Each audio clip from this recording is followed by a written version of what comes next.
exhibiting true craftsmanship in cuisine. Chef Miko Calo is the brains behind the delicious dishes in modern French restaurant Metronome.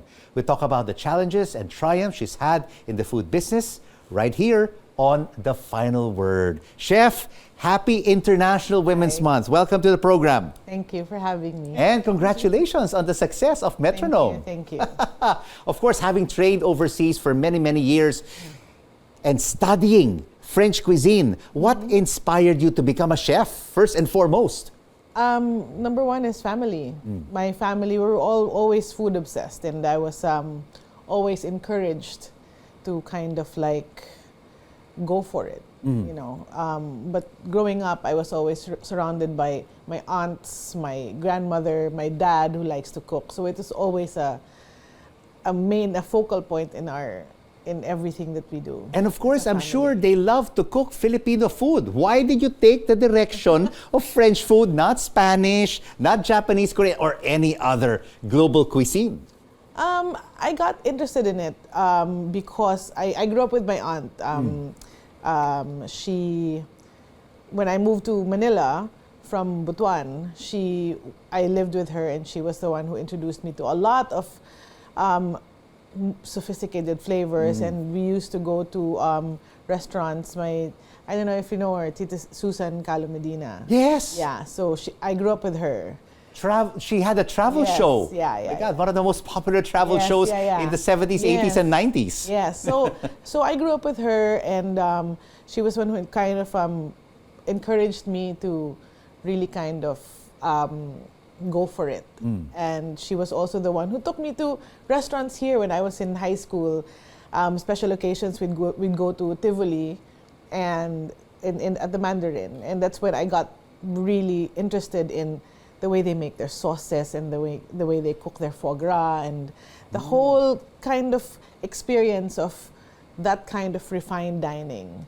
So that started it all. And that started it all, and your journey to France and learning more about French cuisine. It was laser focused for me. It was that. You know. It was French cuisine or nothing. Yes, I wanted to learn the basics. I wanted to be able to master the fundamentals, so that, because I knew that if I mastered the fundamentals, I'd be able to become more creative in my craft.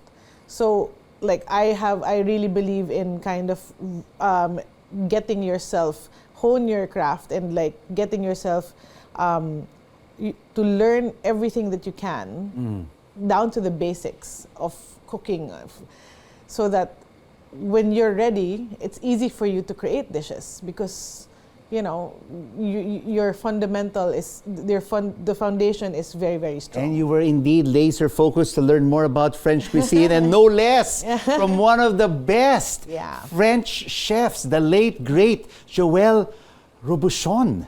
I mean, what was it like working with him?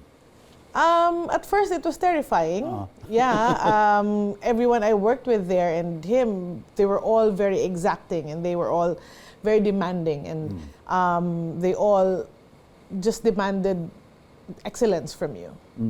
If you know, if they want you to cut it 5 by 5 by 5, it needs to be like that.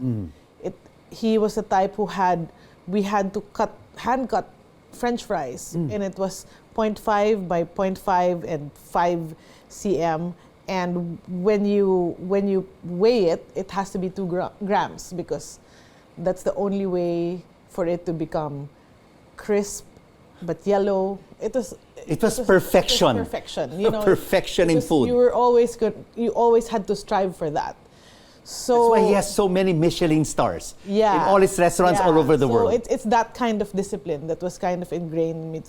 That doing it over and over again, and trying to figure out how to make it easier for you, how for you to survive making all these little dots in the plate, and making sure that it's, you know, done evenly all the time. And of course, Chef Miko, those best practices, your learnings from Chef Joel Robuchon, you've brought it here to Yeah. the Philippines in your Metronome restaurant. But of course, you trained your colleagues were also the best at what they do.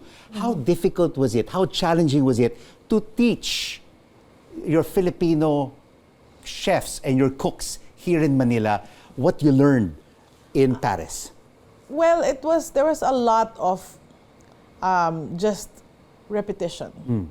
There was a lot of explaining why you have to do it like this. No shortcuts. No shortcuts. Yeah. You need to do this first so that you can get that, so that when you get that, you get this. You know, you can't just go from point A to point B without point B1. And There's an equation there has to get the final answer. Yeah. And if you give me a result and it looks like that, I know that you didn't do it properly. So it was a lot of that. And of course, everything had to be also tapered down because I knew that I needed to kind of train them first for them to understand what I wanted them to do before we go to a higher difficulty level. But of course, Chef Miko, this perfection needs a lot of focus, no? Yeah. But this focus of yours, now that you own and are the head cook of Metronome, is also divided.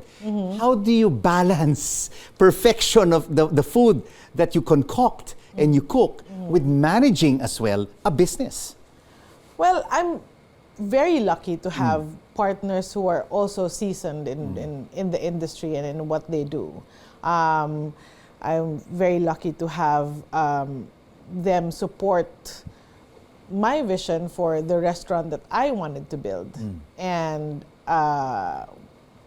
they always have sound advice. And to tell you honestly, like, I focus more on the kitchen, managing the kitchen. That's the most important thing. Making the menu. Yes. Creating the experience and financials and everything. Yes, I'm pretty aware, but that's not my main focus. Luckily, because if it were that, it wouldn't be as good as it is now. What about creating the food? You're open 5 days a week. Yeah. From Tuesdays to Saturdays. Yeah. You're closed on Sundays and Mondays. Are you involved in every dish, from appetizer to main dish to dessert? Yeah. Everything that comes out in the menu is created by me with my team. I'm very collaborative as well when I make dishes. So I start with an idea, or we start with an idea, or it's usually a product. It's usually, let's say, a protein or a vegetable, and then we work our way through that. I think about what kind of flavors I want to put together and all that. So it's work as well. What are your favorite flavors, spices, ingredients? I think one of my favorite ingredient or spices is actually pepper, black pepper. I put it on almost everything I make because I think it's very understated as a spice, but it's quite important because it gives you the warmth it rounds up the flavor. So that warmth in your mouth is I'm just given, imagining it right now. Yeah. So with everything, even with like a creamy sauce, if you put a little pepper, that warmth stays in your mouth, and I think it rounds it up. What about your favorite dish, chef? I think that's one of the most difficult things you can ask, chef. Really, like. And how many appetizers, dishes, and desserts do you have on your menu? Oof. I would say, well, our menu is like, we have small plates and mains. So with the small plates, if you want to try them all, you can have like 5 to 7 and you'll be full. So I think right now we have 12 small plates and about 10 mains. Okay. And then But you don't want to 5 give us a desserts. choice. You don't want to handpick what is your favorite. Yeah. And I'm sure, it's International Women's Month, and a lot of women also want to be where you are. And you're training a lot of them right now in your restaurant. Yeah. How are you empowering the women at Metronome Restaurant? Well, I always believe in equity. And I also encourage Filipino women, like especially the younger women, to claim the space that they deserve. It's, for me, just giving them the opportunity to become the best in what they do, and to give them the opportunity to really kind of get themselves out there and just work without thinking about, oh, because I'm a woman, I can't do this or do that. It's really, for me, at the end of the day, it's your output. And for women who want to get into the food business, are dreaming of having a restaurant or even just a food stall, what kind of advice would you give to them on how they should start, how they should go about it, and even with the food that they choose? Number one, you have to love what you're doing. Yeah, okay. Passion. It's that first. And don't get intimidated. Work hard. Put yourself out there. Make sure that you're the best at what you do. And make sure that you have great products, because it will speak for itself. That's it. And just fight for it. Fight for what you want. Fight, right? you Never want. give up. No, Even no. though when they're Yeah. down, they're losing money. Yeah. But if they continue to love what they do, if you believe in what if you believe in what you have and what you do, go for it. And if you have that laser focus, you'll get it. apart from Susan Calo Medina, your titas, your mom, yeah. and your relatives who were your main influence in your career, who would be your local or international role models? And of course, set aside there as well, Chef Joel Robuchon. Okay. Locally, I really look up to Chef Margarita Flores because I feel like she, paved the way for young Filipinas to actually know and realize that they can be a part of an industry where it's very male-dominated, and they can excel. Just as long as you're passionate and you do the best that you can, you'll get there.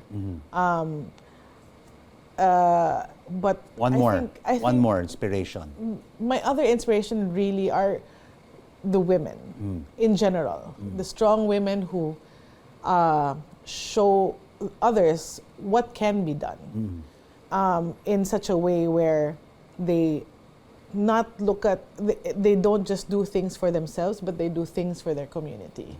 And that for me is always, if I see organizations or a community of women or women who do things for not only for themselves but for the community, it inspires me, because for me, I want to be a metronome, and wherever I will be, I want to be a part of that. I want to be able to mentor and encourage and take part in a community of women to make everything better. Make a difference and make it better just for everyone. And we are indeed very proud of you, Chef Miko, for bringing world-class French cuisine Thank you. to our shores. Thank you. Thank you so much for joining us on The Final Word. Thank you very much. Metronome owner and chef, Miko Calo.